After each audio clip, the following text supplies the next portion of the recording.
പ്രിയ വിദ്യാർത്ഥി സുഹൃത്തുക്കളെ, എല്ലാവർക്കും എൻ്റെയിലേക്ക് സ്വാഗതം. ഞാൻ രാജേഷ് സാർ. നമ്മൾ ഇന്ത്യ ചരിത്രത്തിലെ ബ്രിട്ടീഷ് വൈസ്രോയിമാരെ കുറിച്ച് പഠിച്ചുകൊണ്ടിരിക്കുകയാണ്. കഴിഞ്ഞ ക്ലാസ്സിൽ നമ്മൾ ചെംസ്ഫോർഡ് പ്രഭുവിനെ കുറിച്ച് പഠിച്ചു. ഇന്നേ ദിവസം നമ്മൾ പഠിക്കാൻ ഉദ്ദേശിക്കുന്നത് റീഡിംഗ് പ്രഭുവിനെ കുറിച്ചും അതോടൊപ്പം ഇർവിൻ പ്രഭുവിനെ കുറിച്ചും. നമുക്ക് ആരംഭിക്കാം. റീഡിംഗ് പ്രഭു. റീഡിംഗ് പ്രഭു ഇന്ത്യയിലെ വൈസ്രോയിയായി സേവനം ചെയ്തത് 1921 മുതൽ 26 വരെ ഏകദേശം 5 വർഷങ്ങൾ. ജൂത വൈസ്രോയി എന്നറിയപ്പെടുന്നത് റീഡിംഗ് പ്രഭു. അപ്പോ യഹൂദ വൈസ്രോയി എന്ന് പറഞ്ഞാൽ ശരിയാവും? തീർച്ചയായും യഹൂദൻ അല്ലെങ്കിൽ ജൂതനായിരുന്നു റീഡിംഗ് പ്രഭു. പ്രഭു കുടുംബാംഗമാണ്. ഏത് മതത്തിലെ വ്യക്തിയായിരുന്നു? ജൂത മതത്തിലെ വ്യക്തിത്വമായിരുന്നു. 1922 പത്ര നിയമവും റൗലത്ത് നിയമവും പിൻവലിച്ചത് റീഡിംഗ് പ്രഭുവാണ്. ഈ പത്ര നിയമം പാസ്സാക്കിയതെന്ന 1908 മിന്റോ പ്രഭു. ഓക്കെ, ഇന്ത്യൻ പത്ര നിയമം പാസ്സാക്കിയെന്ന് നമ്മൾ പഠിച്ചു അല്ലെ. അപ്പൊ 1908 മിന്റോ പ്രഭു പാസ്സാക്കിയ പത്ര നിയമം റദ്ദ് ചെയ്തത് റീഡിംഗ് പ്രഭു ആണ് എന്ന് 1922. 1919 റൗലത്ത് നിയമം പാസ്സാക്കിയത് ആരുടെ കാലഘട്ടത്ത്? ചെംസ്ഫോർഡ് പ്രഭുവിന്റെ കാലഘട്ടത്ത്. ആ ചെംസ്ഫോർഡ് പ്രഭുവിന്റെ കാലഘട്ടത്ത് പാസ്സാക്കിയ റൗലത്ത് നിയമം റദ്ദ് ചെയ്തത് റീഡിംഗ് പ്രഭു ആണ് 1922. ഇന്ത്യയിലെ പൗരാണിക സംസ്കാരത്തിന്റെ ഭാഗമായ ദേവദാസി സമ്പ്രദായം അവസാനിപ്പിച്ചത് റീഡിംഗ് പ്രഭുവായിരുന്നു. എന്താണ് ഈ ദേവദാസി സമ്പ്രദായം എന്ന് ചോദിച്ചു കഴിഞ്ഞാൽ അതിന് പ്രാദേശികമായി ഒട്ടനവധി വ്യത്യാസമുണ്ട്. പ്രാദേശികമായി യഥാർത്ഥത്തില് നിങ്ങൾ ആർട്സ് ആൻഡ് കൾച്ചർ പഠിക്കുമ്പോൾ അവിടെ പഠിക്കുന്നതാണ് ഭക്തി മൂവ്മെന്റ്. അല്ലെങ്കിൽ നമ്മൾ മധ്യകാല ഇന്ത്യ ചരിത്രം പഠിക്കുമ്പോൾ, ഡിഗ്രി ലെവൽ പരീക്ഷകൾ മധ്യകാല ഇന്ത്യ പഠിക്കുമ്പോൾ അവിടെ സൂഫി മൂവ്മെന്റും അതോടൊപ്പം ഭക്തി മൂവ്മെന്റും പഠിക്കും. സൂഫി മൂവ്മെന്റ്, ഭക്തി മൂവ്മെന്റ്, അതുപോലെ തന്നെ സിഖ് മൂവ്മെന്റ് ഒക്കെ നമ്മൾ പഠിക്കാറുണ്ട്. ഭക്തി പ്രസ്ഥാനം എന്ന് പറയുമ്പോൾ AD 9-ാം നൂറ്റാണ്ടിലാണ് തുടക്കം കുറിക്കപ്പെടുക. സംഭവം ഇത്രയേ ഉള്ളൂ, നിങ്ങൾക്ക് മനസ്സിലാൻ വേണ്ടി പറഞ്ഞുതരാം. AD 9-ാം നൂറ്റാണ്ടില് തെക്കേ ഇന്ത്യയിലാണ് ആര്യന്മാർ എത്തിച്ചേരുക. അതുവരെ തെക്കേ ഇന്ത്യയിൽ ആര്യന്മാർ എത്തിച്ചേർന്നിട്ടില്ല. AD 9-ാം നൂറ്റാണ്ടിൽ തെക്കേ ഇന്ത്യയിൽ എത്തിച്ചേർന്ന ആര്യ പണ്ഡിതന്മാർ ഹിന്ദുമതം പ്രചരിപ്പിക്കാനായിട്ട് ശ്രമിച്ചു. ഈ ഹിന്ദുമതം പ്രചരിപ്പിക്കുക എന്ന് പറയുമ്പോൾ എന്താ പ്രചരിപ്പിക്കേണ്ടത്? വേദങ്ങൾ ഏത് ഭാഷയില? സംസ്കൃതത്തിൽ. തെക്കേ ഇന്ത്യയിലുള്ളവർക്ക് ആ സമയത്ത് അറിയാവുന്നത് തമിഴ് ഭാഷ മാത്രം. സംസ്കൃതം അറിയില്ല. പിന്നെ എങ്ങനെയാ സംസ്കൃതത്തിൽ എഴുതപ്പെട്ടിരുന്ന വേദങ്ങൾ പഠിപ്പിക്കുക? ഒന്നുകിൽ ആര്യ പണ്ഡിതന്മാർ തെക്കേ ഇന്ത്യയിലുള്ള എല്ലാ ജനങ്ങളെയും തമിഴ് മാത്രം അറിയാവുന്ന തെക്കേ ഇന്ത്യയിലെ ജനങ്ങളെ സംസ്കൃതം പഠിപ്പിച്ചിട്ട് വേദങ്ങൾ പഠിപ്പിക്കണം. അല്ലെങ്കിൽ എന്ത് ചെയ്യാം? ഈ ആര്യ പണ്ഡിതന്മാർ സ്വയം തമിഴ് പഠിച്ചതിന് ശേഷം വേദങ്ങളെ തമിഴ് ഭാഷയിൽ പരിഭാഷപ്പെടുത്തി പഠിപ്പിക്കാം. ഏതായിരിക്കും എളുപ്പം? ആര്യ പണ്ഡിതന്മാർ സ്വയം തമിഴ് പഠിക്കുകയും വേദങ്ങളെ തമിഴ് ഭാഷയിൽ പരിഭാഷപ്പെടുത്തുകയും ചെയ്തു. ഇനി ആരെങ്കിലും നിന്ന് പഠിപ്പിച്ചാൽ അല്ലെങ്കിൽ പ്രസംഗിച്ചാൽ കേൾക്കാൻ ആരും ഉണ്ടാവില്ല. പകരം ഗാനങ്ങളായി ഇവർ ചിത്രീകരിച്ച് പാടി നടക്കുകയാണ്. ഓക്കെ, അപ്പൊ AD 9-ാം നൂറ്റാണ്ടിൽ തെക്കേ ഇന്ത്യയിൽ എത്തിച്ചേർന്ന ആര്യ പണ്ഡിതന്മാർ വേദങ്ങളെ ലളിതമായ തമിഴ് ഭാഷയിൽ ഗാനങ്ങളായി ചിട്ടപ്പെടുത്തുകയും ഗാനം ആലപിച്ച് നടക്കുകയും ചെയ്തു. ഈ ഗാനങ്ങൾ കേട്ട് അതുവരെ ബുദ്ധമത വിശ്വാസികളും ജൈനമത വിശ്വാസികളുമായിരുന്ന തെക്കേ ഇന്ത്യയിലെ ജനങ്ങൾ എന്ത് ചെയ്യുന്നു? ഹിന്ദുമതത്തിലേക്ക് ചേക്കേറുന്നു. ഈ ഒരു ആശയ പ്രചരണത്തെ ലളിതമായ തമിഴ് ഭാഷയിൽ വേദങ്ങളെ ഗാനങ്ങളായി ചിത്രീകരിച്ച പാടി നടക്കുന്നതിനെയാണ് എന്തെന്ന് വിളിച്ചത്? ഭക്തി പ്രസ്ഥാനം എന്ന് വിളിച്ചത്. അങ്ങനെ ഭക്തി പ്രസ്ഥാനത്തിന്റെ ഫലമായി ബുദ്ധമത വിശ്വാസികളും ജൈനമത വിശ്വാസികളും ഹിന്ദുമതത്തിലേക്ക് ചേക്കേറുന്നു. ബുദ്ധമതത്തിന്റെയും ജൈനമതത്തിന്റെയും ക്ഷേത്രങ്ങൾ അഥവാ ആരാധനാലയങ്ങൾ ഹിന്ദുമത ക്ഷേത്രങ്ങളായി മാറ്റപ്പെട്ടു. അങ്ങനെ ഹിന്ദുമത ക്ഷേത്രങ്ങളായി മാറ്റപ്പെട്ടപ്പോൾ ജനങ്ങളെ കൂടുതലായി ആകർഷിക്കുവാൻ ഹിന്ദുമത ക്ഷേത്രങ്ങളുമായി ബന്ധിപ്പിച്ച് കലാരൂപങ്ങൾക്ക് തുടക്കം കുറിക്കപ്പെട്ടു. അതിൽ ഏറ്റവും പ്രശസ്തമാണ് കൂടിയാട്ടം. കൂടിയാട്ടം എന്ന് പറയുന്നത് ഒരു ക്ഷേത്രകലയായിട്ടാണ് ആരംഭിച്ചത്. പിൽക്കാലത്ത് ക്ഷേത്രങ്ങൾ ആരാധനാകർമ്മത്തിന് വേണ്ടിയുള്ളതാണ് എന്ന് മാത്രമായി പ്രഖ്യാപിക്കപ്പെട്ടു. അങ്ങനെ ഈ കൂടിയാട്ടം, കൂത്ത് തുടങ്ങിയവയൊക്കെ അവതരിപ്പിക്കുന്നതിന് വേണ്ടി ക്ഷേത്രങ്ങളോട് ചേർന്ന് കൂത്തമ്പലങ്ങൾ ആരംഭിച്ചു. ഈ കൂത്തമ്പലങ്ങളിൽ സേവനം ചെയ്യുന്നതിന് വേണ്ടി ആ ഗ്രാമത്തിലെ കന്യകയായ സ്ത്രീകൾ എത്തിച്ചേർന്നു. ഉദ്ദേശം എന്താണ്? ഈശ്വരന് ഈശ്വരന് വേണ്ടി ജനങ്ങളുടെ ഇടയിൽ നിൽക്കുന്ന ഒരു മീഡിയേറ്റർ എന്നതായിരുന്നു അവിടെ കണക്കാക്കപ്പെട്ടിരുന്നത്. അതുകൊണ്ട് ആ സ്ത്രീയെ ദേവദാസി എന്ന് വിളിച്ചു. പിൽക്കാലത്ത് ആചാരകർമ്മങ്ങൾ നിർവഹിക്കുന്ന, പൂജാകർമ്മങ്ങൾ നിർവഹിക്കുന്നവരുടെ മേൽക്കോയ്മ കൊണ്ട് അവർക്ക് സേവനം ചെയ്യുന്നവരായിട്ട് ആര് മാറി? ഈ ഗ്രാമത്തിലെ കന്യകയായ സ്ത്രീകൾ മാറി, അതായത് ദേവദാസികൾ മാറി. അങ്ങനെ ഓരോ ഭൂപ്രദേശ വ്യത്യാസമന്യേ ദേവദാസ സമ്പ്രദായത്തിന് വ്യത്യസ്തമായ നിർവചനങ്ങളുണ്ട്. ഈ ദേവദാസ സമ്പ്രദായത്തിൽ നിന്ന് ഉടലെടുത്തതാണ്, ഞാൻ പറഞ്ഞു, ദേവദാസ സമ്പ്രദായം കൂത്തമ്പലങ്ങളുമായി ബന്ധപ്പെട്ടാണ് രൂപം കൊള്ളുക. കൂത്തമ്പലങ്ങൾ എന്ന് പറയുന്നത് കലാരൂപങ്ങൾ അവതരിപ്പിക്കുന്നതിന് വേണ്ടിയിട്ടായിരുന്നു. അങ്ങനെ ദേവദാസ സമ്പ്രദായത്തിന്റെ അടിസ്ഥാനത്തിൽ ഉദയം ചെയ്ത രണ്ട് കലാരൂപങ്ങളുണ്ട്. തമിഴ്നാട്ടിൽ പ്രചാരത്തിലുള്ള ഭരതനാട്യവും കേരളത്തിൽ പ്രചാരത്തിലുള്ള മോഹിനിയാട്ടവും. ഇവ രണ്ടും രൂപം കൊള്ളുന്നത് ദേവദാസ സമ്പ്രദായത്തിൽ നിന്ന്. അപ്പൊ പിൽക്കാലത്ത് അത് പൂജാരിമാരുടെ സേവകരായി മാറുകയാണ്. ആദ്യകാലത്ത് ഈശ്വരന്റെ സേവകയായിരുന്നു ദേവദാസി എങ്കിൽ പിൽക്കാലത്ത് ക്ഷേത്ര ആചാരങ്ങൾ നിർവഹിക്കുന്ന പൂജാരിമാരുടെ ദാസിയായിട്ട് മാറി. അപ്പൊ അത്തരം സമ്പ്രദായം അടിമത്തത്തിന് തുല്യമാണ് എന്ന് ബ്രിട്ടീഷുകാർ കാണുകയും ദേവദാസ സമ്പ്രദായം അവസാനിപ്പിക്കുകയും ചെയ്തു. ആ സമൂഹത്തിന്റെ കാഴ്ചപ്പാടിൽ അത് അടിമത്തത്തിന് തുല്യമാണ് എന്നതുകൊണ്ടാണ് റീഡിംഗ് പ്രൂഫ് എന്ത് ചെയ്യുന്നത്? ദേവദാസ സമ്പ്രദായം അവസാനിപ്പിക്കുക. അപ്പൊ ദേവദാസ സമ്പ്രദായം എന്താണെന്ന് ചോദിച്ചാൽ പ്രാദേശികമായി ഒരുപാട് വ്യത്യാസമുണ്ട്. പക്ഷെ യഥാർത്ഥത്തിൽ തുടക്കം കുറിക്കുന്ന എന്താ? ഭക്തിപ്രസ്ഥാനത്തിന്റെ ഫലമായി ക്ഷേത്രങ്ങളിലെ ദുരിത വളർച്ച ആരംഭിക്കുകയും ക്ഷേത്രങ്ങൾ ആരാധനയ്ക്ക് വേണ്ടി വിട്ടുകൊടുത്തപ്പോൾ ക്ഷേത്രങ്ങളോട് ബന്ധിപ്പിച്ച് കലാരൂപങ്ങൾ അവതരിപ്പിക്കാൻ കൂത്തമ്പലങ്ങൾ ആരംഭിച്ചു. ആ കൂത്തമ്പലങ്ങളിൽ കാര്യനിർവഹണത്തിന് വേണ്ടി നിയമിക്കപ്പെട്ടവരായിരുന്നു ദേവദാസിമാർ. ആദ്യം അത് ദൈവത്തിന്റെ ദാസി എന്ന അർത്ഥത്തിലാണ് വിളിച്ചതെങ്കിലും പിൽക്കാലത്ത് പൂജാകർമ്മങ്ങൾ ചെയ്യുന്നവരുടെ ദാസിയായിട്ട് മാറി. അങ്ങനെ പതിയെ പതിയെ അത് അടിമത്തത്തിന് തുല്യമായി മാറുകയും ചെയ്തു. ഓക്കെ, കാര്യം മനസ്സിലായെന്ന് കരുതുന്നു. ഓക്കെ, ഇനി ഡൗട്ട് ഉണ്ടാവരുത്, എന്താണ് ദേവദാസ സമ്പ്രദായം? ഓക്കെ, ഇനി 1923 ലീ കമ്മീഷനെ നിയമിച്ചു. ഈ ലീ കമ്മീഷൻ എന്തിനു വേണ്ടി നിയമിച്ചേ? പബ്ലിക് സർവീസ് കമ്മീഷനെ കുറിച്ച് പഠിക്കാൻ. അതായത് പൊതുസേവന രംഗത്ത് ഉദ്യോഗാർത്ഥികളെ കണ്ടെത്തണം, അവരെ നിയമിക്കണം, അവർക്ക് വേണ്ട പരിശീലനം കൊടുക്കണം, അതിനുവേണ്ടി ഒരു സ്ഥാപനം വേണം. അതിനെക്കുറിച്ച് പഠിക്കാൻ വേണ്ടിയിട്ടാണ് ലീ കമ്മീഷനെ നിയമിക്കുക. ലീ കമ്മീഷൻ റിപ്പോർട്ട് സമർപ്പിച്ചത് 1924. ലീ കമ്മീഷൻ നിയമിച്ചത് 1923. എന്തിനു വേണ്ടി? പബ്ലിക് സർവീസിനെ കുറിച്ച് പഠിക്കുവാൻ. അങ്ങനെ ലീ കമ്മീഷൻ റിപ്പോർട്ട് സമർപ്പിച്ചതെന്ന 1924. ഈ ലീ കമ്മീഷന്റെ നിർദ്ദേശപ്രകാരമാണ് യൂണിയൻ പബ്ലിക് സർവീസ് കമ്മീഷൻ രൂപീകരിച്ചത് എന്ന് 1926 ഒക്ടോബർ 1 വളരെ പ്രാധാന്യമുണ്ട്. അപ്പൊ union public service commission UPS രൂപീകരിച്ചത് എന്നാണ് 1926 ഒക്ടോബർ മാസം 1 ഏത് കമ്മിറ്റിയുടെ റിപ്പോർട്ട് പ്രകാരം? 1924 ലീ കമ്മീഷൻ റിപ്പോർട്ട് പ്രകാരം. എന്നാൽ ലീ കമ്മീഷൻ നിയമിച്ചതെന്ന 1923 ആരുടെ കാലഘട്ടത്ത്? റീഡിംഗ് പ്രഭുവിന്റെ കാലഘട്ടത്ത്. ഓക്കെ, ഈ യൂണിയൻ പബ്ലിക് സർവീസ് കമ്മീഷൻ രൂപീകരിച്ചതിന് ശേഷം അല്ലെങ്കിൽ ലീ കമ്മീഷന്റെ നിർദ്ദേശമായ ഇന്ത്യയിലും ഇംഗ്ലണ്ടിലും ഒരേ സമയം ICS പരീക്ഷ, ഇന്ത്യൻ സിവിൽ സർവീസ് പരീക്ഷ നടത്തുവാൻ നിർദ്ദേശിച്ചു.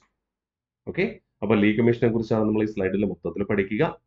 1923 ലീ കമ്മീഷനെ നിയമിച്ചത് റീഡിംഗ് പ്രഭുവാണ്. എന്തിനാണ് ലീ കമ്മീഷനെ നിയമിച്ചത്? പബ്ലിക് സർവീസിനെ കുറിച്ച് പഠിക്കുന്നതിന് വേണ്ടി. ലീ കമ്മീഷൻ റിപ്പോർട്ട് സമർപ്പിച്ചതെന്ന 1924. ഈ റിപ്പോർട്ട് പ്രകാരം, കമ്മീഷന്റെ നിർദ്ദേശപ്രകാരം 1926 October 1 union public service commission രൂപീകരിച്ചു. ഇന്ത്യയിലും ഇംഗ്ലണ്ടിലും ഒരേ സമയം ഇന്ത്യൻ സിവിൽ സർവീസ് പരീക്ഷ നടത്താൻ നിർദ്ദേശിച്ചത് ആരാണ്? ലീ കമ്മീഷൻ തന്നെയായിരുന്നു.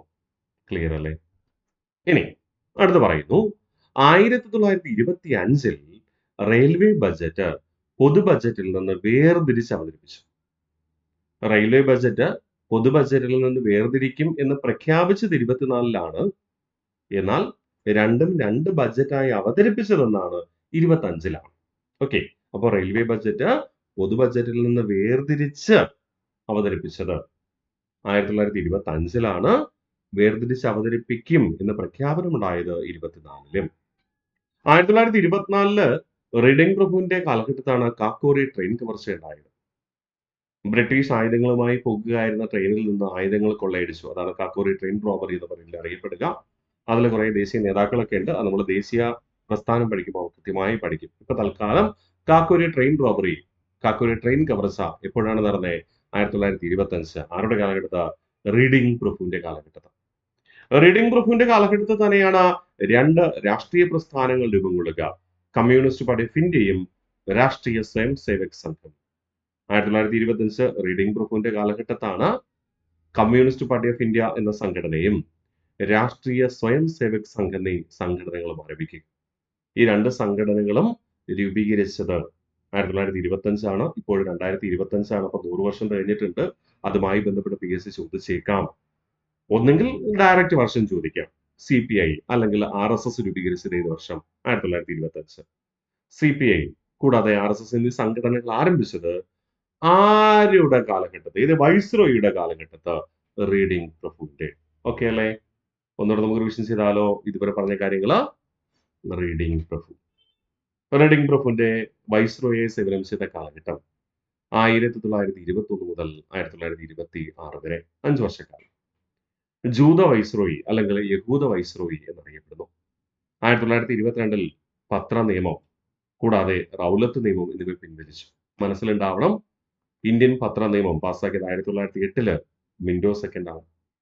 റൗലത്ത് നിയമം പാസ്സാക്കിയത് 1919 സിംസ്ഫോർഡ് പ്രഭു. ദേവദാസ സമ്പ്രദായം അവസാനിപ്പിച്ചത് റീഡിംഗ് പ്രഭു തന്നെയാണ്.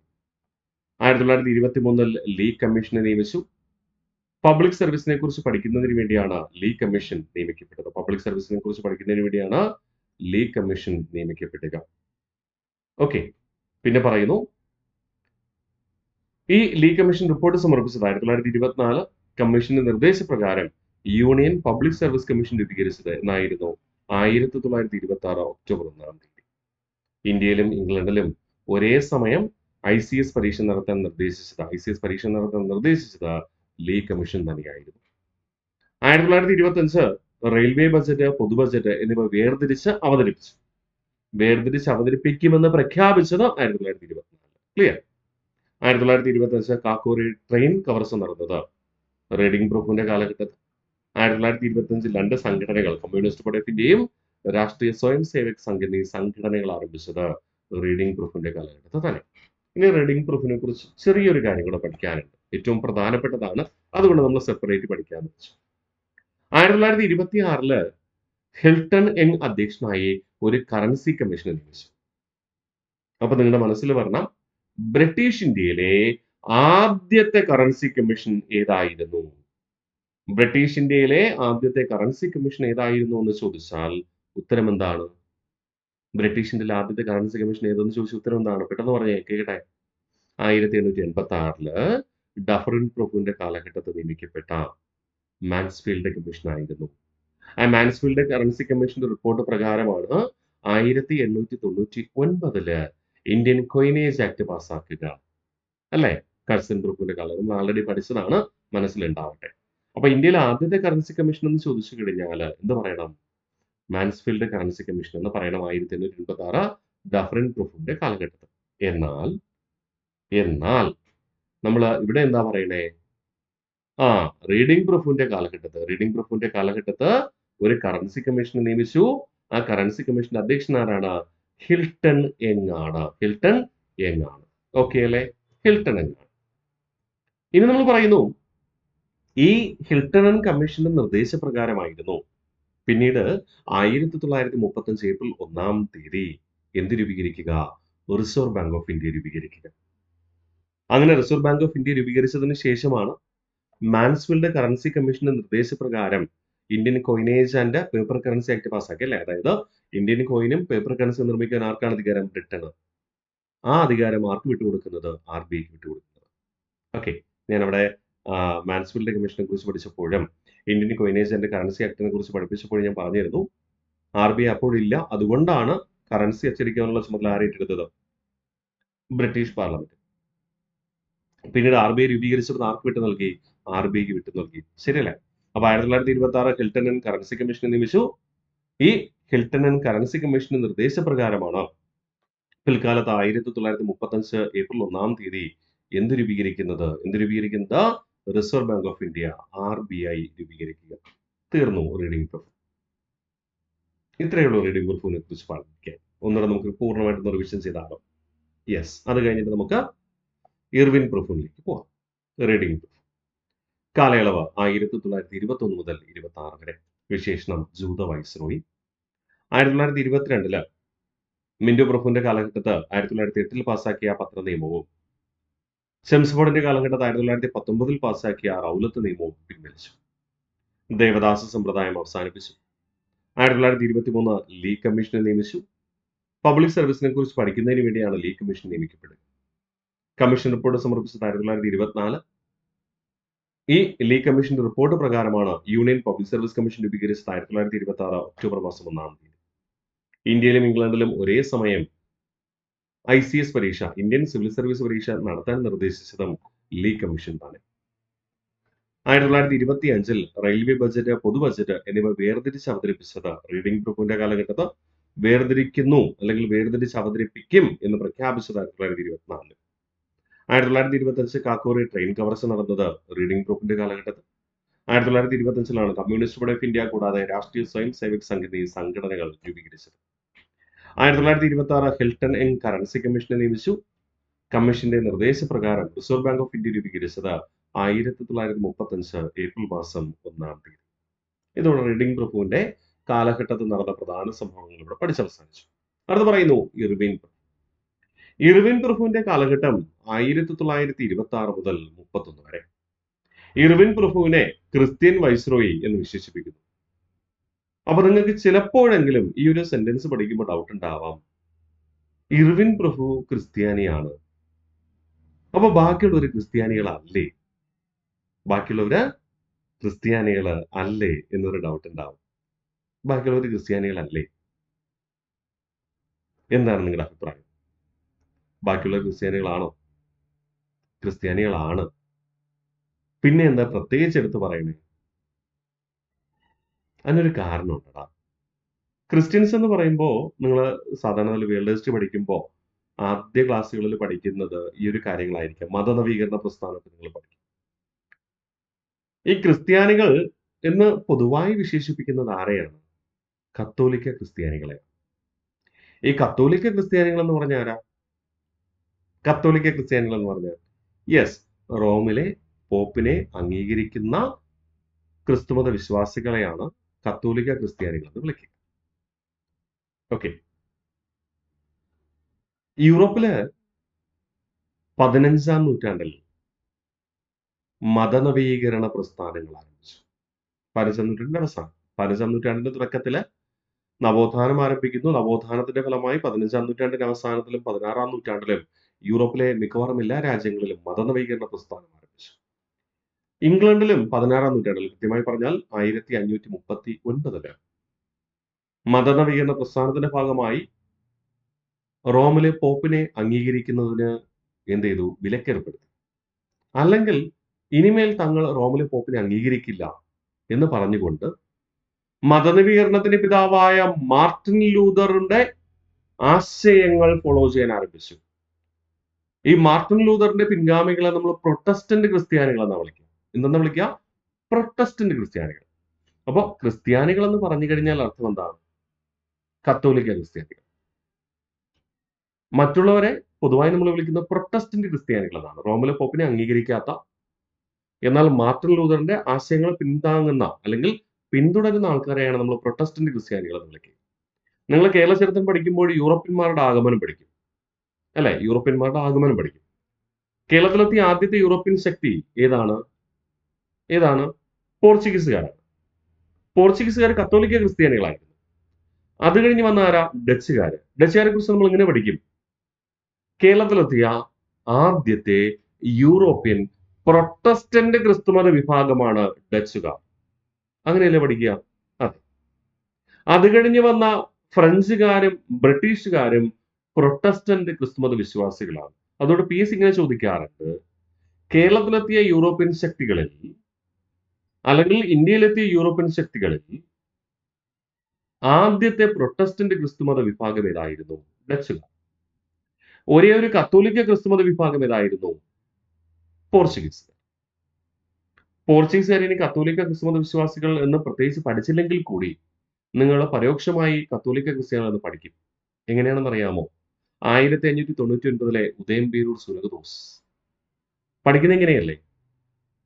കേരളത്തിൽ പരമ്പരാഗതമായി ഉണ്ടായിരുന്ന സിറിയൻ ക്രിസ്ത്യാനികളെ റോമിലെ പോപ്പിനെ അംഗീകരിക്കുവാനും റോമൻ പ്രാർത്ഥനാ രീതികൾ തുടരുവാനും ആരാവശ്യപ്പെട്ടു? പോർച്ചുഗീസുകാർ ആവശ്യപ്പെട്ടുകൊണ്ടുള്ള മതസമ്മേളനമായിരുന്നു ഉദയം പേരൂർ സുനഹദോസ്. ആണോ? പോർച്ചുഗീസുകാർ കൊണ്ടുവന്ന കലാരൂപമാണ് ചവിട്ടുനാടകം. ചവിട്ടുനാടകം ആരുടെ കലാരൂപമാണ്? കത്തോലിക്ക ക്രിസ്ത്യൻ വിഭാഗത്തിന്റെ കലാരൂപമാണ് എന്ന് പഠിക്കും. ശരിയല്ലേ? അപ്പൊ ഓർമ്മിക്കുക, ക്രിസ്ത്യൻ എന്ന് പറഞ്ഞാൽ ഇവിടെ ഉദ്ദേശിക്കുന്ന കത്തോലിക്ക ക്രിസ്തുമത വിശ്വാസികൾ. ബാക്കിയുള്ളവരും ക്രിസ്ത്യാനികളാണ്. അവർക്ക് ആരാ? പ്രൊട്ടസ്റ്റന്റ് ക്രിസ്തുമത വിശ്വാസികളാണ്. പ്രൊട്ടസ്റ്റന്റ് ക്രിസ്തുമത വിശ്വാസികളാണ്. മറക്കില്ലല്ലോ? ഇല്ല. മറക്കരുത്, ഇമ്പോർട്ടന്റ്. അപ്പൊ ഇർവിൻ പ്രഭു വിശേഷണം ക്രിസ്ത്യൻ വൈസ്രോയി. കാരണം ഇദ്ദേഹം മാത്രമായിരുന്നു കത്തോലിക്ക ക്രിസ്തുമത വിശ്വാസത്തിലെ വൈസ്രോയി. ബാക്കി എല്ലാവരും ആരായിരുന്നു? പ്രൊട്ടസ്റ്റന്റ് ക്രിസ്തുമത വിശ്വാസികളായിരുന്നു. 1926 റോയൽ കമ്മീഷൻ ഓൺ അഗ്രികൾച്ചർ രൂപീകരിച്ചു. കാർഷിക മേഖലയെക്കുറിച്ച് സമഗ്രമായി പഠിക്കുന്നതിന് വേണ്ടി ഒരു കമ്മീഷനെ നിയമിച്ചു. അതുകൊണ്ട് നമ്മൾ അതിനെ എന്തെന്ന് വിളിച്ചു? റോയൽ കമ്മീഷൻ ഓൺ അഗ്രികൾച്ചർ രൂപീകരിച്ചു. 1927 ഇന്ത്യൻ സ്റ്റേറ്റ്സ് കമ്മീഷനെ നിയമിച്ചു. അതായത് പ്രവിശ്യകളെ കുറിച്ച് പഠിക്കുവാൻ, പ്രവിശ്യയിലെ ഭരണത്തെക്കുറിച്ച് പഠിച്ച് നിർദ്ദേശം നൽകുവാൻ ആരെ നിയമിച്ചു? ഹെർക്കോട്ട് ബട്ട്ലർ അധ്യക്ഷനായ സ്റ്റേറ്റ് കമ്മീഷനെ നിയമിച്ചു. നമ്മളതിനെ ബട്ട്ലർ സ്റ്റേറ്റ്സ് കമ്മീഷൻ എന്നാണ് പലപ്പോഴും പറയുക. ബട്ട്ലർ സ്റ്റേറ്റ് കമ്മീഷൻ നിയമിക്കപ്പെട്ട തീയതി വർഷം 1927. ആരെ നിയമിച്ചു? ഇർവിൻ പ്രഭു. ഓക്കെ, അപ്പൊ രണ്ട് കമ്മീഷൻ നമ്മളിവിടെ പറയാ. എന്താ? 1926 റോയൽ കമ്മീഷൻ ഓൺ അഗ്രികൾച്ചർ രൂപീകരിച്ചു. 1927 ഇന്ത്യൻ സ്റ്റേറ്റ്സ് കമ്മീഷനെ നിയമിച്ചു. ആ ഇന്ത്യൻ സ്റ്റേറ്റ്സ് കമ്മീഷന്റെ ചെയർമാൻ ആരാണ്? ഹെർക്കോട്ട് ബട്ട്ലർ. ഇവിടെ സ്റ്റേറ്റ്സ് എന്നതുകൊണ്ട് ഉദ്ദേശിക്കുന്നത് എന്തിനെയാണ്? ഇന്ത്യയിലെ ബ്രിട്ടീഷ് ആധിപത്യമുള്ള പ്രവിശ്യകളെയാണ് സ്റ്റേറ്റ്സ് എന്ന് വിളിക്കുക. ഓക്കെ, 1928 സൈമൺ കമ്മീഷൻ ഇന്ത്യ സന്ദർശിച്ചു. എന്നാൽ സൈമൺ കമ്മീഷൻ രൂപീകരിക്കപ്പെട്ടതെന്നാണ്? 1927 ആണ്. ഞാൻ നിങ്ങളോട് പറഞ്ഞു വരുന്നത് എന്തിനാണ് സൈമൺ കമ്മീഷൻ രൂപീകരിച്ചത്? 1919 പ്രഖ്യാപിച്ചിരുന്ന ഗവൺമെന്റ് ഓഫ് ഇന്ത്യ ആക്ട് പ്രകാരം ഉത്തരവാദിത്ത ഭരണം നടപ്പിലാക്കാൻ എന്തുകൊണ്ട് കഴിഞ്ഞില്ല എന്ന് പരിശോധിക്കാനാണ് ആര് വരിക? Simon commission. സൈമൺ കമ്മീഷനെ വിശദമായി നമ്മൾ പിന്നീട് പഠിക്കും. ജസ്റ്റ് സൂചിപ്പിച്ചതാണ് കേട്ടോ. ഓക്കെ, അപ്പൊ 1928 സൈമൺ കമ്മീഷൻ ഇന്ത്യ സന്ദർശിച്ചു. എന്നാൽ സൈമൺ കമ്മീഷൻ രൂപീകരിച്ചത് 1927. ഇത് രണ്ടും ഇന്ത്യയിൽ ആരാണ് അപ്പോഴും വൈസ്രോയി? ഇർവിൻ പ്രഭു തന്നെ. രൂപീകരിച്ചപ്പോഴും ഇന്ത്യയിൽ സൈമൺ കമ്മീഷൻ വരുമ്പോഴും ആര് തന്നെയാണ് വൈസ്രോയി? ഇർവിൻ പ്രഭു തന്നെ. 1929 റോയൽ കമ്മീഷൻ ഓൺ ലേബർ രൂപീകരിച്ചു. ഏറ്റവും പ്രധാനപ്പെട്ട ഒരു പോയിന്റ് ആണ്. റോയൽ കമ്മീഷൻ ഓൺ ലേബർ രൂപീകരിച്ചത് ആരുടെ കാലഘട്ടത്ത്? 1929 ആരുടെ കാലഘട്ടത്താണ്? നമ്മുടെ ഇർവിൻ പ്രഭുവിന്റെ കാലഘട്ടത്തിൽ. സൈമൺ കമ്മീഷൻ ഇന്ത്യയിൽ വന്നെങ്കിലും ഇന്ത്യക്കാരെ സൈമൺ കമ്മീഷനോട് ചർച്ച ചെയ്യാൻ തയ്യാറായോ? ഇല്ല. അപ്പൊ ഇർവിൻ പ്രഭു ഒരു ആശയം മുന്നോട്ട് വെച്ചു.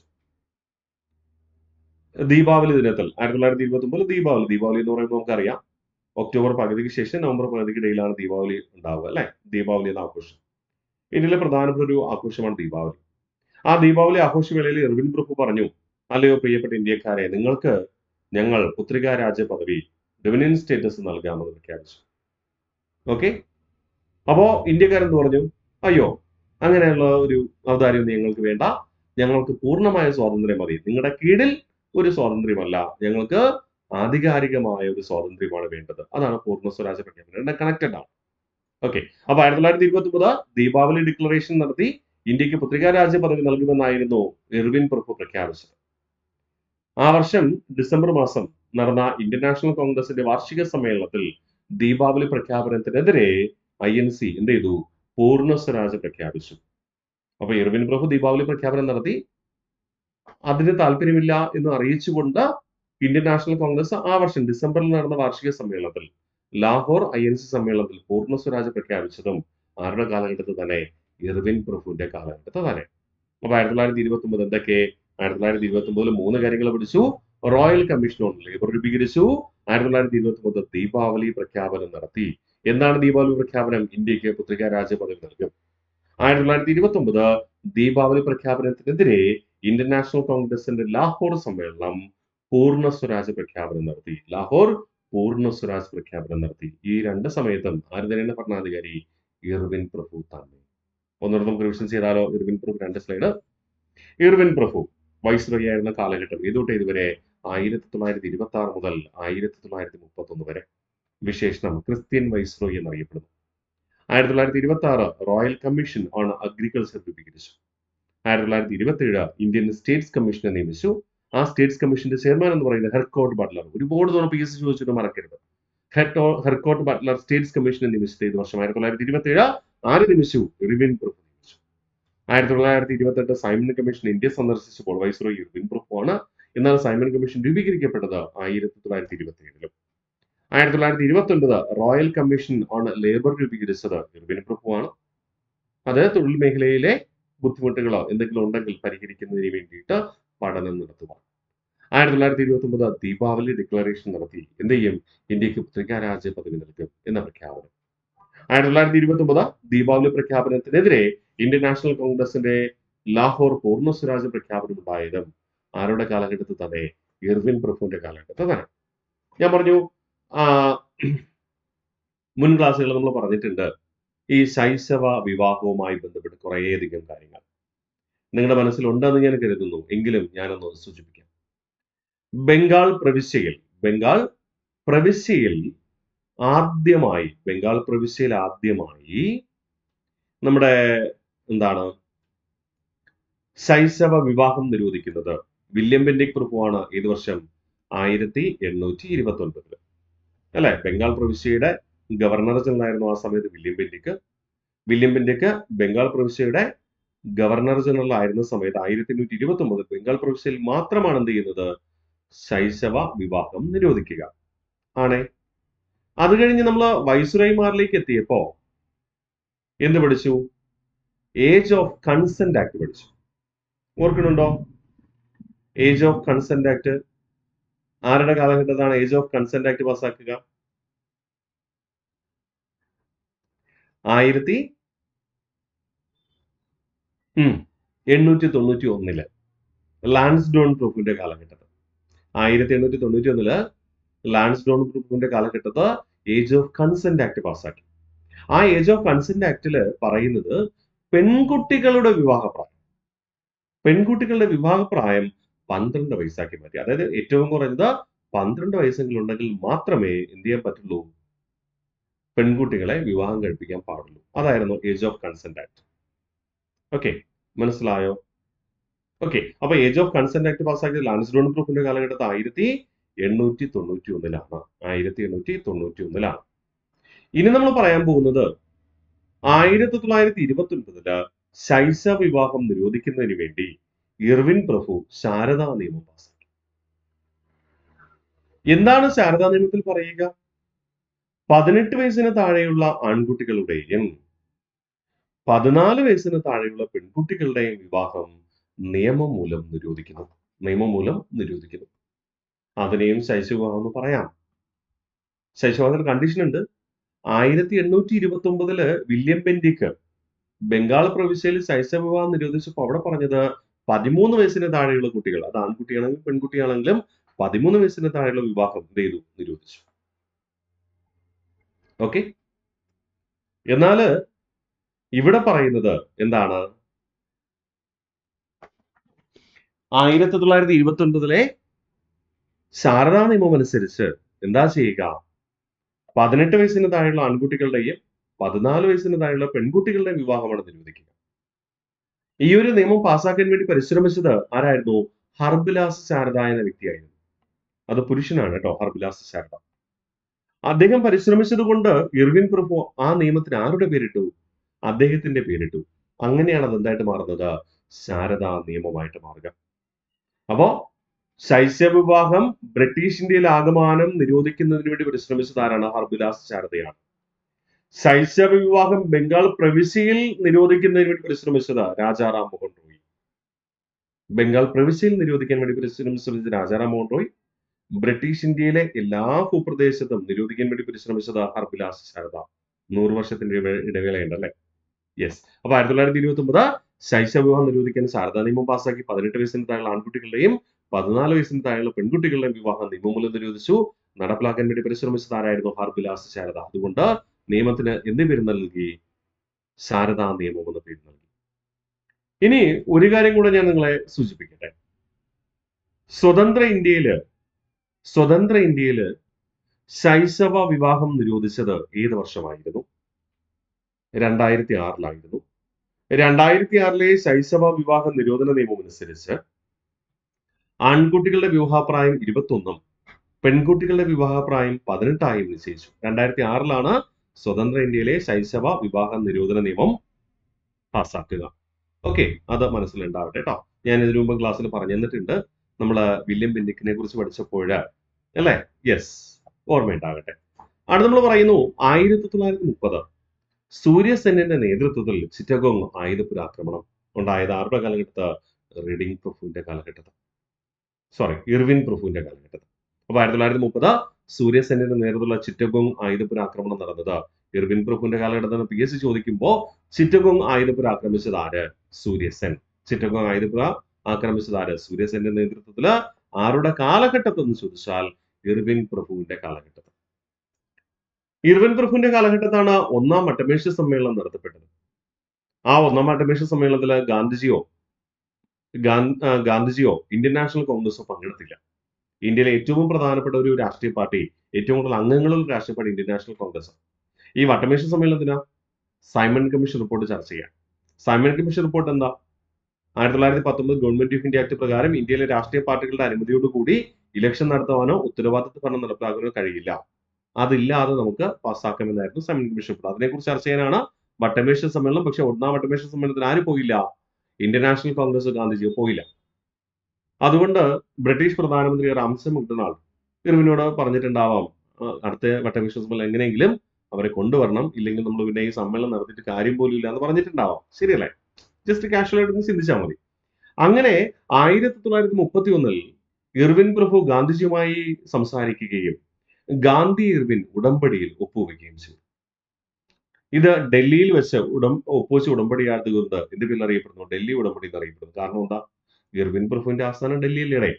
1911 പ്രഖ്യാപനത്തിന്റെ അടിസ്ഥാനത്തിൽ 1912 മുതൽ ബ്രിട്ടീഷുകാരുടെ ആസ്ഥാനം, ഇന്ത്യയിലെ ബ്രിട്ടീഷ് ആസ്ഥാനം എവിടെയാണ്? ഡൽഹിയാണ്. അതുകൊണ്ട് ഇർവിൻ പ്രഭു എവിടെയായിരിക്കും ഭരിക്കുക? ഡൽഹിയിൽ. ഓക്കെ, അപ്പൊ ഡൽഹിയിൽ വെച്ച് ഒപ്പുവെച്ച ഉടമ്പടിയാണ് ഡൽഹി ഉടമ്പടി. ആരൊക്കെ തമ്മിൽ ഒപ്പുവെച്ചു? ഗാന്ധിജിയും ഇർവിനും. എന്താണ് പറയുന്നത്? ഗാന്ധിജിയും ഇന്ത്യൻ നാഷണൽ കോൺഗ്രസും വട്ടമേശ സമ്മേളനത്തിൽ പങ്കെടുക്കും എന്നതായിരുന്നു എന്ത്? ഗാന്ധി ഇർവിൻ ഉടമ്പടി അഥവാ ഡൽഹി ഉടമ്പടിയിൽ പറയാം. അപ്പോൾ ഒന്നാം വട്ടമേശ സമ്മേളനത്തിൽ ഗാന്ധിജിയോ ഇന്ത്യൻ നാഷണൽ കോൺഗ്രസോ പങ്കെടുത്തില്ല. തുടർന്ന് രണ്ടാം വട്ടമേശ സമ്മേളനത്തിൽ ഗാന്ധിജിയെയും ഇന്ത്യൻ നാഷണൽ കോൺഗ്രസിനെയും പങ്കെടുപ്പിക്കുന്നതിന് വേണ്ടി ഇർവിൻ പ്രഭു ഗാന്ധിജിയുമായി ചർച്ച ചെയ്യുകയും തുടർന്ന് ഒപ്പുവെച്ച ഉടമ്പടിയാണ് ഗാന്ധി ഇർവിൻ ഉടമ്പടി അഥവാ ഡൽഹി ഉടമ്പടി എന്ന പേരിൽ അറിയപ്പെടുക. ആരുടെ കാലഘട്ടത്താണ് നടക്കുക? ഇർവിൻ പ്രഭുവിന്റെ. എന്നാൽ രണ്ടാം വട്ടമേശ സമ്മേളനം നടന്നത് ഇർവിൻ പ്രഭുവിന്റെ കാലഘട്ടത്താണോ? അല്ല. ഒന്നാം വട്ടമേശ സമ്മേളനം നടന്നത് ഇർവിൻ പ്രഭുവിന്റെ കാലഘട്ടത്ത്. രണ്ടാം വട്ടമേശ സമ്മേളനം നടത്താൻ വേണ്ടി ഗാന്ധിജിയെ പ്രേരിപ്പിച്ചത് ഇർവിൻ പ്രഭു 1931 ഇർവിൻ പ്രഭുവിന്റെ കാലഘട്ടത്ത്. എന്നാൽ രണ്ടാം വട്ടമേശ സമ്മേളനം നടന്നത് ആരുടെ കാലഘട്ടത്തല്ല? ഇർവിൻ പ്രഭുവിന്റെ കാലഘട്ടത്തല്ല, മറിച്ച് ആരുടെ കാലഘട്ടത്ത്? വെല്ലിംഗ്ടൺ പ്രഭുവിന്റെ കാലഘട്ടത്താണ്. കേട്ടോ? അത് നമ്മൾ അടുത്ത ക്ലാസ്സിൽ പഠിക്കും. ഓക്കെ, അപ്പോ ഇർവിൻ പ്രഭു നമുക്ക് പൂർണ്ണമായിട്ട് ഒന്നുകൂടെ റിവിഷൻ ചെയ്യാം. തുടർന്ന് നമുക്ക് ഇന്ന് പഠിച്ച റീഡിംഗ് പ്രഭുവിനെയും ഇർവിൻ പ്രഭുവിനെയും പൂർണ്ണമായി റിവിഷൻ ചെയ്തിട്ട് ഇന്നത്തെ ക്ലാസ് അവസാനിപ്പിക്കാം. ഓക്കെ, ഇർവിൻ പ്രഭു 1926 തൊട്ട് 31 വരെ ക്രിസ്ത്യൻ വൈസ്രോയി എന്നറിയപ്പെടുന്നു. 1926 റോയൽ കമ്മീഷൻ ഓൺ അഗ്രികൾച്ചർ രൂപീകരിച്ചു. 1927 ഇന്ത്യൻ സ്റ്റേറ്റ്സ് കമ്മീഷനെ നിയമിച്ചു. അതിന്റെ ചെയർമാൻ എന്ന് പറയുന്നത് ഹെർകോട്ട് ബട്ട്ലർ ആയിരുന്നു. 1928 സൈമൺ കമ്മീഷൻ ഇന്ത്യ സന്ദർശിച്ചു. എന്നാൽ സൈമൺ കമ്മീഷൻ രൂപീകരിക്കപ്പെട്ടത് 1927. 1929 റോയൽ കമ്മീഷൻ ഓൺ ലേബർ രൂപീകരിച്ചു. ആരുടെ കാലഘട്ടത്ത്? ഇർവിൻ പ്രഭുവിന്റെ കാലഘട്ടത്ത്. 1929 ഇർവിൻ പ്രഭു ദീപാവലി ഡിക്ലറേഷൻ നടത്തി. എന്താണ് ദീപാവലി ഡിക്ലറേഷനിൽ പറയുക? ഇന്ത്യക്ക് പുത്രികാരാജ്യ പദവി നൽകി. എന്നാൽ ഇന്ത്യക്കാര് അതിനെന്ത് ചെയ്തു? ഇന്ത്യൻ നാഷണൽ കോൺഗ്രസ് താല്പര്യമില്ലെന്ന് അറിയിച്ചു. അങ്ങനെ നിങ്ങളുടെ ആധിപത്യത്തിന് കീഴിൽ ഒരു ഭരണമല്ല ഞങ്ങൾക്ക് വേണ്ടത്, ഞങ്ങൾ തന്നെ ഭരിക്കുന്ന പൂർണ്ണമായ ഒരു സ്വാതന്ത്ര്യമാണ് വേണ്ട, അല്ലെ? 1929 ദീപാവലി പ്രഖ്യാപനത്തിനെതിരെ ഇന്ത്യൻ നാഷണൽ കോൺഗ്രസിന്റെ ലാഹോർ പൂർണ്ണ സ്വരാജ്യ പ്രഖ്യാപനമുണ്ടായി. 1929 ശൈശവ വിവാഹം നിരോധിക്കാൻ ശാരദാ നിയമം പാസാക്കി. ഈ ശാരദാ നിയമത്തിൽ 18 വയസ്സിന് താഴെയുള്ള ആൺകുട്ടികളുടെയും 14 വയസ്സിന് താഴെയുള്ള പെൺകുട്ടികളുടെയും വിവാഹം നിയമം മൂലം നിരോധിച്ചു. ഈ ശൈശവ വിവാഹം ഇന്ത്യയിലൊട്ടാകെ നടപ്പാക്കാൻ പരിശ്രമിച്ചത് ഹർബിലാസ് ശാരദയായിരുന്നു. അതുകൊണ്ടാണ് ആ നിയമത്തിന് ശാരദാ നിയമം എന്ന പേര് നൽകുന്നത്. 1930 സൂര്യസെൻ എന്ന വിപ്ലവകാരിയുടെ നേതൃത്വത്തിലുള്ള ചിറ്റഗോങ് ആയുധപുര ആക്രമണം നടന്നത് ഇർവിൻ പ്രഭുവിന്റെ കാലഘട്ടത്തിൽ. 1930 ഒന്നാം വട്ടമേശ സമ്മേളനം നടന്നതും ഇർവിൻ പ്രഭുവിന്റെ കാലഘട്ടത്താണ്. പക്ഷേ ഗാന്ധിജിയോ ഇന്ത്യൻ നാഷണൽ കോൺഗ്രസോ ഈ ഒന്നാം വട്ടമേശ സമ്മേളനത്തിൽ പങ്കെടുത്തില്ല. അതുകൊണ്ട് അത് പരാജയപ്പെട്ടു പോയി എന്ന് പറയാം. തുടർന്ന് ഗാന്ധിജിയെയും ഇന്ത്യൻ നാഷണൽ കോൺഗ്രസിനെയും അടുത്ത വട്ടമേശ സമ്മേളനത്തിൽ പങ്കെടുപ്പിക്കുക എന്ന ലക്ഷ്യത്തോടു കൂടി ഗാന്ധിജിയും ഇർവിൻ പ്രഭുവും ചർച്ച ചെയ്യുകയും ഉടമ്പടിയിൽ ഒപ്പുവെക്കുകയും ചെയ്തു. അതാണ് ഗാന്ധി ഇർവിൻ ഉടമ്പടി അല്ലെങ്കിൽ ഡൽഹി ഉടമ്പടി എന്ന പേരിൽ അറിയപ്പെടുക. ഓക്കെ, അപ്പോൾ ഇർവിൻ പ്രഭുവിന്റെ കഥ ഇവിടെ തീർന്നു. നമ്മളിന്ന് പഠിച്ചത് പ്രധാനമായും ഇർവിൻ പ്രഭുവിനെ കുറിച്ച്. പൂർണ്ണമായിട്ട് റിവിഷൻ ചെയ്താലോ? യെസ്, വളരെ നമ്മൾ എത്രത്തോളം റിവിഷൻ ചെയ്യുന്നു അത്രത്തോളം നമ്മുടെ മനസ്സിലുണ്ടാവും. Okay, be happy always. അപ്പോൾ റീഡിംഗ് പ്രഭു 1921 മുതൽ 26 വരെയാണ് റീഡിംഗ് പ്രഭു വൈസ്രോയെ സേവനം ചെയ്തത്. ജൂത വൈസ്രോയി എന്നറിയപ്പെടുന്നു. 1908 മിന്റോ പ്രഭു പാസാക്കിയ പത്ര നിയമവും 1919 ചെംസ്ഫോർഡ് പ്രഭു പാസാക്കിയ റൗലത്ത് നിയമവും റദ്ദ് ചെയ്തത് 1922 റീഡിംഗ് പ്രഭു ആയിരുന്നു. ദേവദാസ സമ്പ്രദായം അവസാനിപ്പിച്ചത് റീഡിംഗ് പ്രഭു ആണ്. 1923 ലീ കമ്മീഷനെ നിയമിച്ചു. എന്തിനു വേണ്ടി? പബ്ലിക് സർവീസിനെ കുറിച്ച് പഠിക്കുന്നതിന് വേണ്ടി, അതായത് ഉദ്യോഗസ്ഥരുടെ തിരഞ്ഞെടുപ്പും നിയമനവും പരിശീലനത്തിന് വേണ്ടി. ഈ ലീ കമ്മീഷൻ റിപ്പോർട്ട് സമർപ്പിച്ചത് 1924 ആ റിപ്പോർട്ട് പ്രകാരം അല്ലെങ്കിൽ ലീ കമ്മീഷന്റെ നിർദ്ദേശപ്രകാരം യൂണിയൻ പബ്ലിക് സർവീസ് കമ്മീഷൻ രൂപീകരിച്ചത് 1926 ഒക്ടോബർ 1. ലീ കമ്മീഷൻ ഒരു കാര്യം കൂടെ മുന്നോട്ട് വെച്ചു. ഇന്ത്യയിലും ഇംഗ്ലണ്ടിലും ഒരേ സമയം ഇന്ത്യൻ സിവിൽ സർവീസ് പരീക്ഷ നടത്തണം. 1925 റെയിൽവേ ബജറ്റ്, പൊതു ബജറ്റ് എന്നിവ വേർതിരിച്ച് അവതരിപ്പിക്കുമെന്ന് പ്രഖ്യാപിച്ചത് 1924. പ്രസിദ്ധമായ കാക്കൂരി ട്രെയിൻ കവർച്ച നടന്നത് 1925 റീഡിംഗ് പ്രഭുവിന്റെ കാലഘട്ടത്തിൽ. ഇന്നും നിലനിൽക്കുന്ന കമ്മ്യൂണിസ്റ്റ് പാർട്ടി ഓഫ് ഇന്ത്യ, രാഷ്ട്രീയ സ്വയം സേവക് സംഘ് എന്നീ രണ്ട് സംഘടനകൾ രൂപീകരിച്ചത് 1925 റീഡിംഗ് പ്രഭുവിന്റെ കാലഘട്ടത്തിൽ. 1926 ഹിൽട്ടൺ യങ് അധ്യക്ഷനായ കറൻസി കമ്മീഷനെ നിയമിച്ചു. ഈ ഹിൽട്ടൺ യങ് കറൻസി കമ്മീഷന്റെ നിർദ്ദേശപ്രകാരമാണ് പിൽക്കാലത്ത് 1935 ഏപ്രിൽ മാസം 1 റിസർവ് ബാങ്ക് ഓഫ് ഇന്ത്യ രൂപീകരിക്കുക. ഓക്കെ, എന്നാൽ ബ്രിട്ടീഷ് ഇന്ത്യയിലെ ആദ്യത്തെ കറൻസി കമ്മീഷൻ ഏതെന്ന് ചോദിച്ചാൽ നമ്മൾ പറയേണ്ടത് മാൻസ്ഫീൽഡ് കമ്മീഷനാണ്. മാൻസ്ഫീൽഡ് കമ്മീഷനെ നിയമിച്ചത് 1886 ആരാണ്? ഡഫറിൻ പ്രഭുവുമാണ്. ഓക്കെ, അവിടെ നമ്മൾ പറഞ്ഞു ഇർവിൻ പ്രഭു വൈസ്രോയെ സേവനം ചെയ്തത് 1926 മുതൽ 31 വരെ. വിശേഷണം Christian viceroy. 1926 royal commission on agriculture രൂപീകരിച്ചു. 1927 ഇന്ത്യൻ സ്റ്റേറ്റ്സ് കമ്മീഷനെ നിയമിച്ചു. ഇന്ത്യൻ സ്റ്റേറ്റ്സ് കമ്മീഷന്റെ ചെയർമാൻ എന്ന് പറയുന്നത് ഹർകോട്ട് ബട്ട്ലർ ആയിരുന്നു. 1928 സൈമൺ കമ്മീഷൻ ഇന്ത്യ സന്ദർശിച്ചു. ആ സൈമൺ കമ്മീഷൻ രൂപീകരിച്ചതാകട്ടെ 1927 എന്തിനു വേണ്ടി? 1919 ഗവൺമെന്റ് ഓഫ് ഇന്ത്യ ആക്ടിൽ പറയുന്ന ഉത്തരവാദിത്ത ഭരണം എന്തുകൊണ്ട് നടപ്പിലായില്ല എന്ന് പരിശോധിക്കാൻ. പക്ഷേ ഇന്ത്യയിലെ രാഷ്ട്രീയ പാർട്ടികൾ ചർച്ച ചെയ്യാൻ പോലും തയ്യാറായില്ല. 1929 റോയൽ കമ്മീഷൻ ഓൺ ലേബർ രൂപീകരിച്ചു. ആരുടെ കാലഘട്ടത്ത്? ഇർവിൻ പ്രഭുവിന്റെ കാലഘട്ടത്തിൽ വളരെ പ്രാധാന്യമുണ്ട്. ഇന്ത്യയിലെ തൊഴിൽ മേഖലയിൽ, അത് ഫാക്ടറി തൊഴിലായിക്കോട്ടെ മറ്റേത് തൊഴിലും ആയിക്കോട്ടെ, തൊഴിൽ മേഖലകളിൽ തൊഴിലാളികളുടെ അവകാശ സംരക്ഷണത്തിന് വേണ്ടിയിട്ടുള്ളതായിരുന്നു ഈ royal commission on labour. 1929 Deepavali declaration നടത്തിയത് ഇർവിൻ പ്രഭുവാണ്. ഇന്ത്യക്ക് പത്രികാരാജ്യ പദവി നൽകും എന്നതായിരുന്നു ദീപാവലി ഡിക്ലറേഷൻ. പക്ഷേ ഇന്ത്യക്കാർ എന്ത് ചെയ്തു? തിരസ്കരിച്ചു. 1929 ദീപാവലി പ്രഖ്യാപനത്തിനെതിരെ ഇന്ത്യൻ നാഷണൽ കോൺഗ്രസിന്റെ ലാഹോർ പൂർണ്ണ സ്വരാജ് പ്രഖ്യാപനമുണ്ടായി. 1929 ശൈശവ വിവാഹം നിരോധിക്കുന്നതിന് വേണ്ടി ശാരദാ നിയമം പാസാക്കിയത് ഇർവിൻ പ്രഭുവാണ്. ശാരദാ നിയമം അനുസരിച്ച് 18 വയസ്സിന് താഴെയുള്ള ആൺകുട്ടികളുടെയും 14 വയസ്സിന് താഴെയുള്ള പെൺകുട്ടികളുടെയും വിവാഹം നിയമമൂലം നിരോധിച്ചു. ശൈശവ വിവാഹം നിരോധിക്കാൻ വേണ്ടി പരിശ്രമിച്ചത് ഹർബിലാസ് ശാരദ ആയതുകൊണ്ട് ശൈശവ വിവാഹം നിരോധിക്കുന്നുള്ള നിയമത്തിന് എന്ത് പേര് നൽകി? ശാരദാ നിയമം എന്നും പേര് നൽകി. 1930 സൂര്യസെന്റെ നേതൃത്വത്തിൽ ചിറ്റഗോങ് ആയുധപുര ആക്രമണം ഉണ്ടായത് ഇർവിൻ പ്രഭുവിന്റെ കാലഘട്ടത്താണ്. 1930 ഒന്നാം വട്ടമേശ സമ്മേളനം നടന്നതും ഇർവിൻ പ്രഭുവിന്റെ കാലഘട്ടത്തിൽ തന്നെ. 1931 ഗാന്ധി ഇർവിൻ ഉടമ്പടി ഉണ്ടായി. അത് ഡൽഹി ഉടമ്പടി എന്നും അറിയപ്പെടുന്നു. ഉദ്ദേശ ലക്ഷ്യം ഇതാണ്: രണ്ടാം വട്ടമേശ സമ്മേളനത്തിൽ ഗാന്ധിജിയെയും ഇന്ത്യൻ നാഷണൽ കോൺഗ്രസിനെയും പങ്കെടുപ്പിക്കുക എന്ന്. അപ്പോ ഇർവിൻ പ്രഭുവിടെ അവസാനിച്ചു.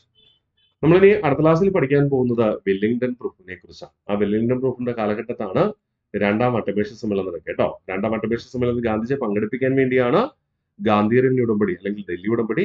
എന്നാൽ രണ്ടാം വട്ടമേശ സമ്മേളനം നടന്നത് ആരുടെ കാലഘട്ടത്തിൽ എന്ന് ചോദിച്ചാൽ ആരുടെ പേര് പറയും? നമ്മൾ വെല്ലിംഗ്ടൺ പ്രഭുവിന്റെ പേരാണ് പറയുന്നത്. ഓക്കെ അല്ലേ? യെസ്. അപ്പൊ കൃത്യമായി പഠിക്കുക, മുന്നോട്ട് പോകുക. അടുത്ത ക്ലാസ്സിൽ നമ്മൾ പ്രധാനമായും പഠിക്കുന്നത് വെല്ലിംഗ്ടൺ പ്രഭുവിനെ കുറിച്ചും വെല്ലിംഗ്ടൺ പ്രഭുവിന്റെ കാലഘട്ടത്ത് പാസ്സാക്കിയ 1935 ഗവൺമെന്റ് ഓഫ് ഇന്ത്യ ആക്ടിനെ കുറിച്ച്. ആ ഗവൺമെന്റ് ഓഫ് ഇന്ത്യ ആക്ട് പ്രാബല്യത്തിൽ വന്നത് ആരുടെ കാലഘട്ടത്താ? ലിങ്ഡോ പ്രഭുവിന്റെ കാലഘട്ടത്ത്, അതായത് 1937. അതുകൊണ്ട് തന്നെ ആ 2 വൈസ്രോയിമാരെയും നമ്മൾ അടുത്ത ക്ലാസ്സിൽ പഠിച്ചുറപ്പിക്കുവാനായിട്ട് ശ്രമിക്കും. ആരൊക്കെ? വെല്ലിംഗ്ടൺ പ്രഭുവും അതുപോലെ തന്നെ ലിങ്ഡോ പ്രഭു. എങ്കിലും നമുക്ക് ഒറ്റ ക്ലാസ് ഉള്ളത് മനസ്സിലാവത്തുള്ളൂ. ക്ലിയർ? അപ്പോൾ അടുത്ത ക്ലാസ്സിൽ കാണാം. ഇതുവരെയുള്ള കാര്യങ്ങൾ കൃത്യമായി പഠിച്ചു വരിക. Okay, bye bye.